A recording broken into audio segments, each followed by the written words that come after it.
जानकी जयन्तीमा सार्वजनिक बिदा नदिएकोमा रासोपाका सांसद मनिष झाको आपत्ति। जानकीको जन्मदिनमा बिदा दिनुपर्ने आम जनता पार्टीका अध्यक्ष प्रभु शाहको जिकिर। नेकपा माओवादी केन्द्रका अध्यक्ष प्रचण्डलाई एमाले नेता योगेश भट्टराईको प्रश्न, तपाईले त सेनापति र मुख्य सचिव नै हटाउनु भएको होइन? प्रचण्डलाई योगेशको चेतावनी, सीसाको घरमा बसेर ढुङ्गा हान्ने मूर्खता नगर्नुहोस्। कुलमानलाई सरकारले हटाउँदा प्रचण्डको मुटुमा गोली लागेको जस्तो गरेको भट्टराईको टिप्पणी। सांसद गीता बस्नेतलाई योगेश भट्टराईको प्रश्न, किन भागेको? नेपाली कांग्रेसका सभापति धनराज गुरुङको टिप्पणी, राज संस्था मरिसकेको बाघ हो, त्यसको सिनो बोक्नेको काँध पनि गनाउँछ। सरकारले सदनमा उठेका प्रश्नको जवाफ दिनुपर्ने नेकपा माओवादी केन्द्रका सांसद जनार्दन शर्माको भनाई। सरकार यति गैर जिम्मेवार किन भन्दै जनार्दन शर्माको प्रश्न। सांसदका प्रश्नहरूप्रति गम्भीर हुन सरकारलाई सभामुखको रुलिङ, संविधान संशोधन गर्न सर्वदलीय समिति गठन गर्न कांग्रेस उपसभापति गुरुङको आग्रह। गुरुङको प्रस्ताव, सभामुखदेखि सांसदसम्म सबैले लुम्बिनीमा 6 घण्टा ध्यान गरौं। राजनीतिक प्रतिशोधका घटना नरोकिए सधैँ चुप लागेर नबस्ने रासोपाका सांसद मनिष झाको चेतावनी। रेशम चौधरी पक्राउबारे जवाफ माग्दै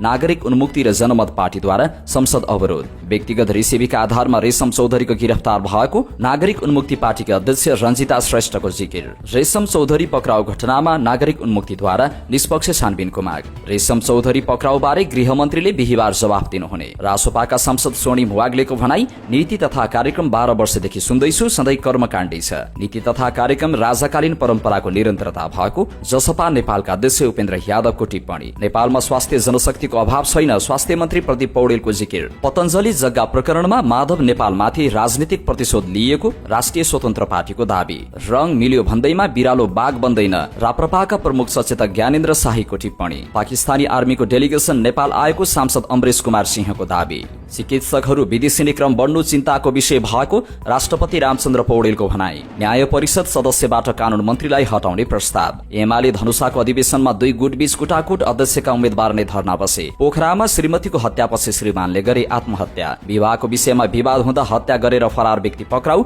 सड़कमा गाडी गायब भएको बारे अनुसन्धान गर्न अघि सर्यो भूगर्भ विभाग। कटारी नगरपालिकामा चट्याङ लागेर एक बालकको मृत्यु। नारायणघाट बुटवल सड़कको दाउन्ने खण्ड अवरुद्ध। त्रियुगा नदीको बाढीले बगायो बस। प्री मनसुनमा सरदर वर्षा, असर गम्भीर। दुगड ब्रदर्स एन्ड सन सहित 4 उद्योगलाई 7,05,000 जरिवाना। मंगलबार सुनको भाव 5300 बढ्यो, तोलाको कति? यस सम्बन्धी विशेष जानकारी। मंगलबार सामान्य बढ्यो शेयर बजार, कारोबार 9 अर्ब नजिक। अन्तर्राष्ट्रिय खबरमा विदेशी भूमिमा निर्मित सबै चलचित्रहरूमा 100% कर लगाउने अमेरिकी राष्ट्रपति ट्रम्पको घोषणा। गुलेन आन्दोलनसँग सम्बन्ध रहेको